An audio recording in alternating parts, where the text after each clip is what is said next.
I assumed it was a standard strategy update until I saw HR and a guard by the door. In 11 minutes, they erased 19 years of my work. But the firing wasn't the worst part. It was their immediate move to frame me as a scapegoat. My name is Logan Mitchell. I'm 49 years old.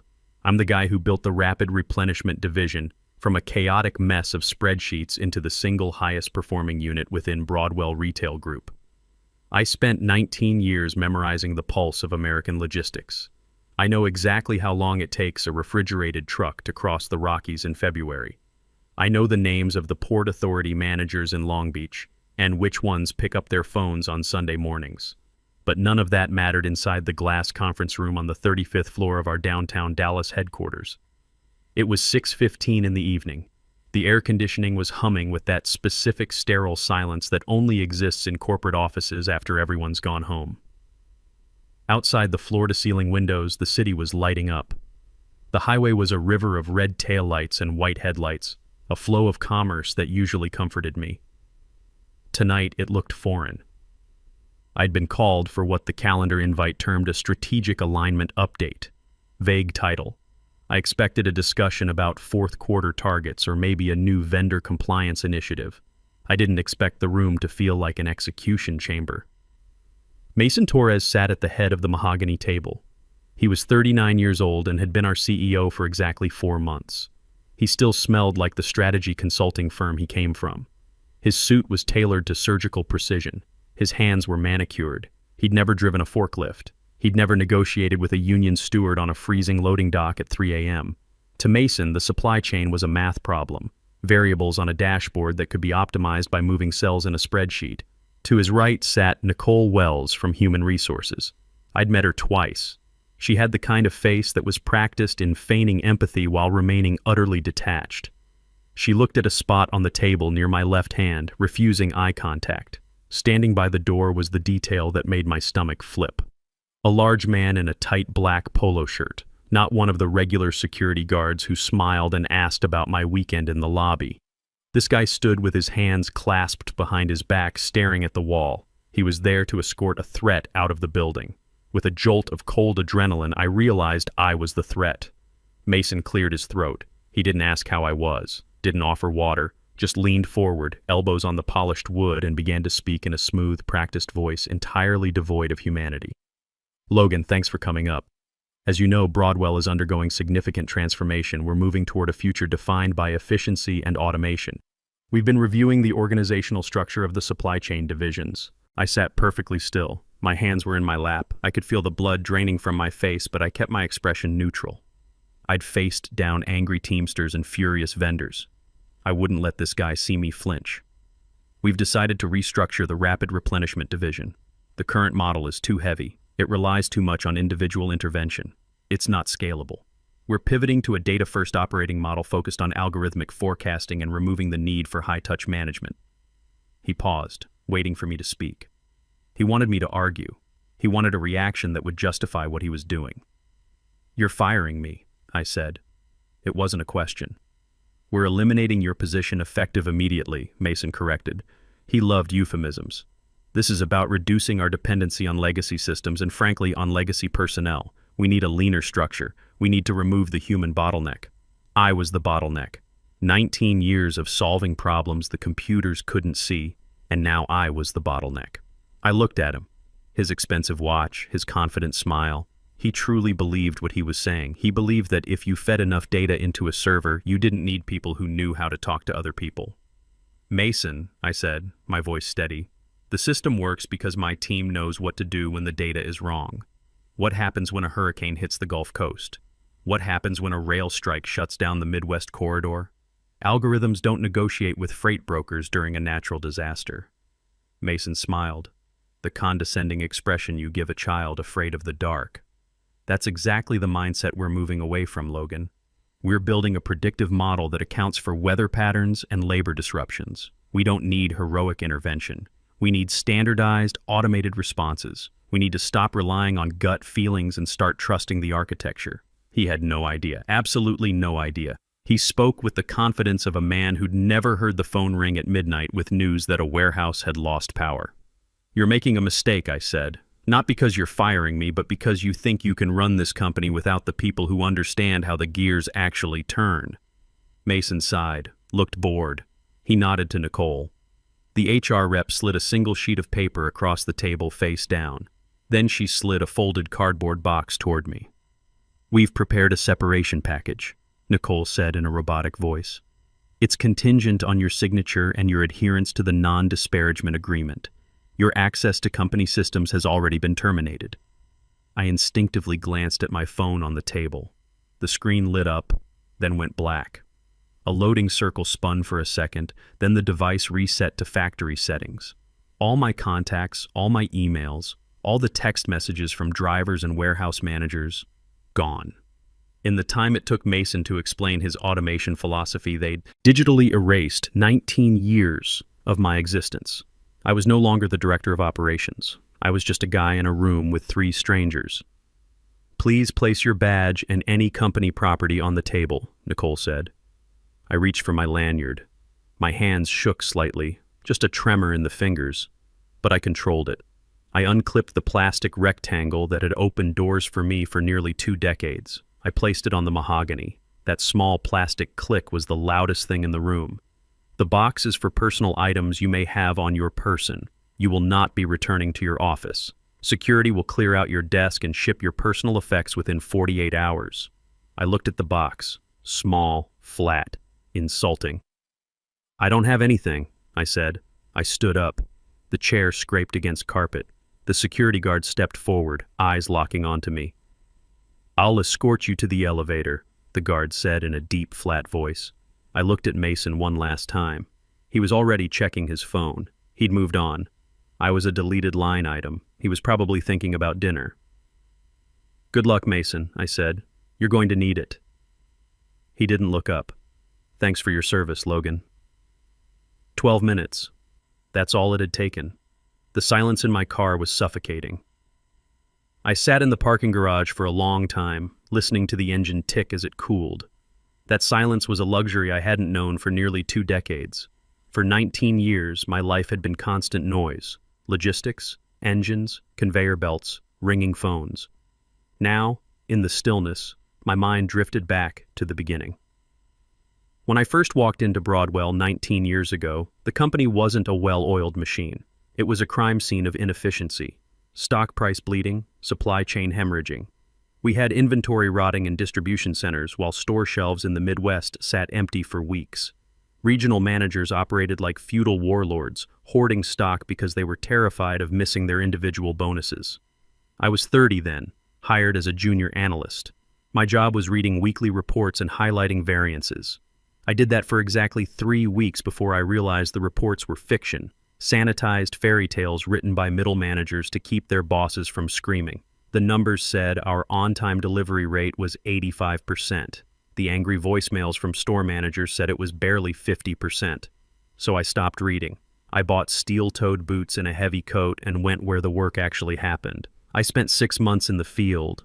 I didn't announce visits, just showed up at distribution hubs in Memphis and Chicago and asked to speak to shift supervisors. I remember a guy named Preston Rodriguez who ran the night shift in our Ohio facility. He was a giant with grease under his fingernails and profound distrust of anyone wearing a suit. The first night I shadowed him, the conveyor system jammed. Standard protocol required logging a ticket with maintenance and waiting 4 hours for a technician. That meant 4 hours of downtime while trucks sat idle at bay doors. Preston didn't log a ticket. He kicked the sorter housing, reached in with a gloved hand to dislodge a splintered pallet, and got the line moving in 2 minutes. I wrote that down. First lesson, the manual was a suggestion. The mission was movement. I rode in cabs of 18-wheelers on overnight runs from Denver to Salt Lake City. Watched drivers chug lukewarm coffee and battle snowstorms that the planning software in Dallas didn't know existed. One driver told me he knew he'd be late the moment he saw cloud cover over the Rockies, but the system wouldn't let him update arrival time until he'd already missed the window. Store didn't have crew ready to unload him. He sat in the parking lot for 6 hours. Cascading failure caused by a rigid system that refused to listen to the person holding the steering wheel. I realized then that Broadwell was trying to force the chaotic reality of the physical world into neat spreadsheet boxes. Impossible. You can't schedule a flat tire. You can't create a policy for a flash flood. That was the foundation of the Rapid Replenishment Division. Not a department I found, a philosophy I built from the ground up. I went to the executive board with a proposal that terrified them. I asked for a division that operated outside standard reporting structure. I asked for authority to break the rules. I built the division on 3 non-negotiable principles. First, we prioritize the exception over the data. If a store manager called screaming they were out of water before a hurricane, we didn't check inventory forecasts to see if they were entitled to more. We sent the truck. We moved product first, fixed paperwork later. In retail, a lost sale is gone forever. Second, I pushed decision-making power down to the floor. I gave warehouse supervisors authority to override shipping routes without asking permission from VPs. If Preston in Ohio saw a storm coming, he could reroute trucks south without waiting for an email approval chain that would take longer than the storm itself. Third, I established that relationships are infrastructure. This was the part Mason and his consultants could never understand. They saw logistics as trucks, trains, warehouses. I saw it as a web of favors and trust. I spent years cultivating a network that didn't exist on any organizational chart. I knew dispatchers at major trucking firms by their first names. I sent Christmas gifts to union reps at ports. I remembered that the operations manager at our biggest supplier had a son with leukemia, and I asked about him every time we spoke. This wasn't just being polite, it was strategic. When a rail strike threatened to freeze our inventory on the East Coast, I made 3 phone calls while our competitors were reading force majeure clauses. I had my containers moved onto private chassis and driven out before picket lines went up. I didn't get that capacity because Broadwell paid the most. I got it because 2 years prior, I'd helped that trucking company owner out of a bind when he was cash poor. That's infrastructure. Invisible, unquantifiable, and the only thing that works when the world breaks. The true test came during the pandemic. The entire country shut down. Demand patterns flipped overnight. People stopped buying clothes, started hoarding toilet paper and cleaning supplies. The global supply chain, built for efficiency and predictability, collapsed under panic. At Broadwell, the automated replenishment systems imploded. Algorithms looked at what happened last year to predict next week. But last year there was no plague. Computers kept ordering swimsuits while dry goods aisles were barren. My team didn't panic. We'd spent 15 years rehearsing for chaos. We switched to manual override, set up a command center, lived there for 6 months. We stopped using standard carriers who were overwhelmed and activated the secondary network I'd nurtured. We used local courier services to move essential goods between stores. We bypassed distribution centers entirely and had suppliers ship directly to supermarket back doors. We worked 18-hour days. I ate stale sandwiches from vending machines for dinner, slept on a cot more nights than in my own bed. But while other retailers were rationing water and closing doors, Broadwell stayed open. We had stock. We kept the country fed and supplied. But there was a price. There's always a price.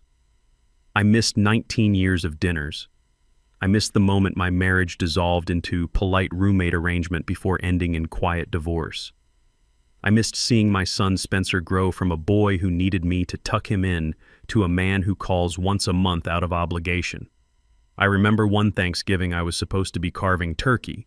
Instead, I was in the garage negotiating with a frozen food supplier in Wisconsin.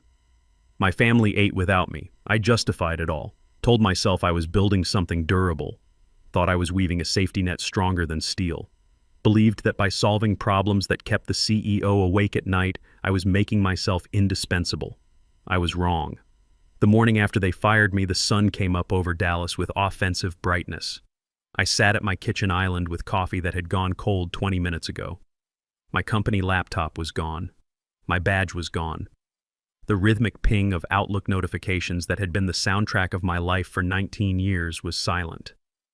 Then at 7:12 a.m., my personal cell phone began to buzz.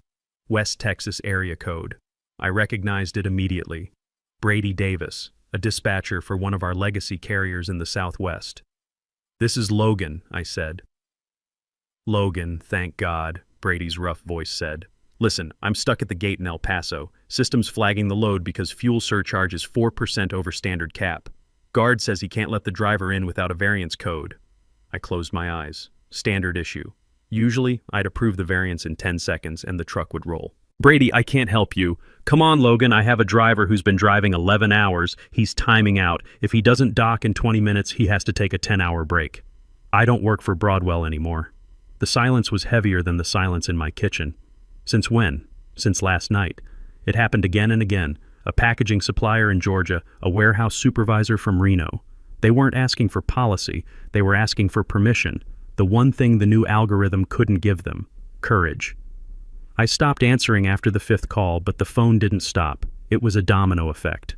One delayed decision in El Paso affected a delivery in Phoenix. A missed window in Reno caused a stockout in Sacramento. The network was going into cardiac arrest because the pacemaker had been ripped out. Around 11 a.m., Colton Shaw called. Regional manager for the Mountain West District. Good guy, 20-year veteran. "Logan," he whispered from his car. "I just walked out of a store in Denver. Shelves in the dairy aisle are at 40%. It's a Tuesday. Why? Automated ordering system cut the forecast because of a holiday anomaly from 3 years ago. I tried to manually up the order. System locked me out. I sent 6 emails to the new central planning team. You know what I got back? A link to a dashboard showing forecast accuracy is 99%. They're celebrating the model's accuracy while I'm looking at empty shelves." We hung up. I knew the call was coming. I knew Mason would have to reach out. My phone rang at 1:15 p.m. Mason Torres. "Logan!" Mason's voice boomed through the speaker. Bright, cheerful, sickeningly warm. "Hope you're enjoying your first day of freedom. Mason, it's been less than 1 day. Surely the automated future you promised the board hasn't arrived ahead of schedule." Mason laughed. "We're seeing some minor noise in the system, teething pains. I wanted to reach out because there's an opportunity here for us to bridge the gap gracefully." "What kind of opportunity?" "A consulting arrangement. Short-term contract, 3 months. You'd come back as an advisor to the transition team. Premium rate, triple your previous hourly. We just need you to answer the phone when regional managers get confused." I saw the trap immediately. It wasn't a job offer, it was an insurance policy for him. In this role, if a warehouse manager calls me at 2 a.m. because a truck is stuck and I tell him to reroute the fleet, who signs off on that decision? We'd want you to provide the recommendation.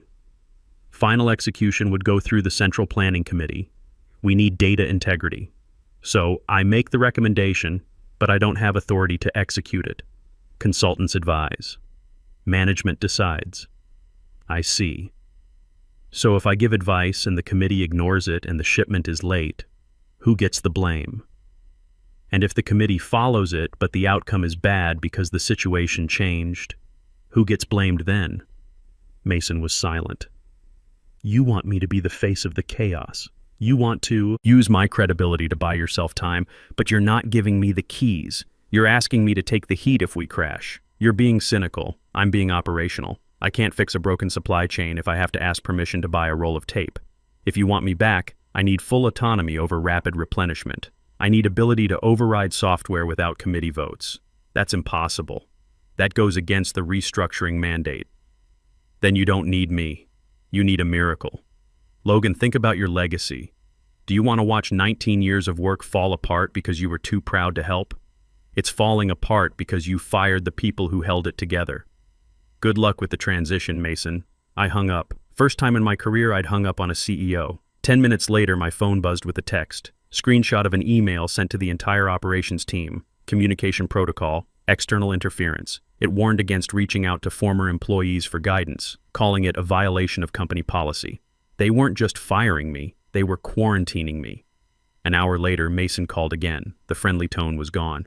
"You built a cult of personality at Broadwell. I have managers telling me they can't function without your approval. That's dysfunction. You created dependency on purpose so you'd be untouchable. I created a system that worked when the power went out. A system that runs on favors and backroom deals is a liability. We're a Fortune 100 company. We run on metrics. I will not let you hold this company hostage because you're bitter about being redundant. I'm sitting in my kitchen. You're the one calling me. Be very careful, Logan. You know the terms of your separation." At 4 p.m., the legal threat arrived. Email from Broadwell General Counsel with formal letter attached. Post-employment obligations and non-interference. They'd trapped me. If I answered calls to help drivers, I was interfering and could be sued. But if I didn't answer, shipments would fail and Mason would blame me for abandoning the team. I made a decision. For the next 3 days, I maintained disciplined silence. I watched my phone ring. I watched names scroll across the screen. Each missed call was a problem compounding, but I forced myself to let the screen go dark. On Friday evening, my son Spencer called from Portland. "Hey, Dad. I saw the news. Trade journals are picking up rumors about operational friction at Broadwell. I imagine they are. Are you okay? Really okay? I'm sitting in my garden drinking iced tea. I haven't looked at a spreadsheet in 4 days. That sounds terrifying," he joked, then serious. "Dad, I've been thinking about what I said about technology. I didn't mean to imply what you did wasn't valuable. You were right about the direction the world is going, Spencer. You just forgot that the world still has potholes. Do you regret not taking their consulting offer? You could have made easy money." I looked out at the oak tree, in my backyard, swaying in the wind. "I have my reputation, Spencer. My reputation is that I tell the truth. If I took that money, I'd be selling a lie. I'd be helping them pretend a calculator can replace a conscience." "You're tough, Dad. Stubborn as hell, but tough." After we hung up, I felt a shift. I wasn't just an unemployed executive, I was a witness. I went to my study and opened a notebook. I mapped out the invisible anatomy of Broadwell's supply chain. I wrote down things that weren't in databases. The bridge in Arkansas that freezes first in December. The port manager in Houston who hates emails but loves Tuesday morning phone calls. This was proof of my value, the blueprint of a machine only I knew how to operate. Then I updated my resume. I deleted the weak objective about seeking a challenging role. Instead, operations executive specializing in high-complexity logistics and crisis management. I build resilient systems that prioritize execution over theory. I don't manage dashboards. I manage outcomes. I wasn't preparing to ask for a job. I was preparing to select a partner. It was past midnight when I checked email one last time. One new message. The sender was Lindsay Harper, VP of Finance at Broadwell, steel-spined accountant who'd survived 3 CEO transitions. We'd never been friends, but we had mutual respect. The subject line was blank. No text in the body, only a PDF attachment with a random file name. I hesitated. Opening this could be dangerous. But Lindsay didn't send traps. Lindsay sent facts. I clicked. It was a scanned slide deck. Project Horizon, Strategic Logistics Partnership Phase 1, dated 3 weeks before my termination. As I scrolled through it, I realized the automation story was a lie. This wasn't about technology. It was about financial engineering, a demolition order disguised as a business plan. The first section detailed extending vendor payment terms from 30 to 90 days, squeezing small trucking companies until they suffocated. The next slide was even worse, reducing target fulfillment from 98% to 92%.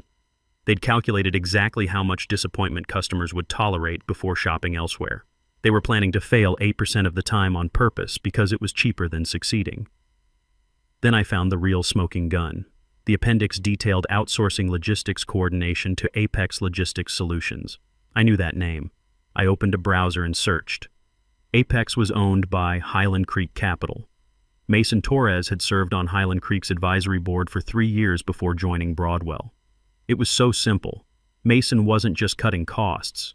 He was steering a multi-million-dollar contract to a company owned by his former associates. He was gutting Broadwell's capabilities to pump up the valuation of a company he had financial interest in. The email from Lindsay contained one sentence in white text.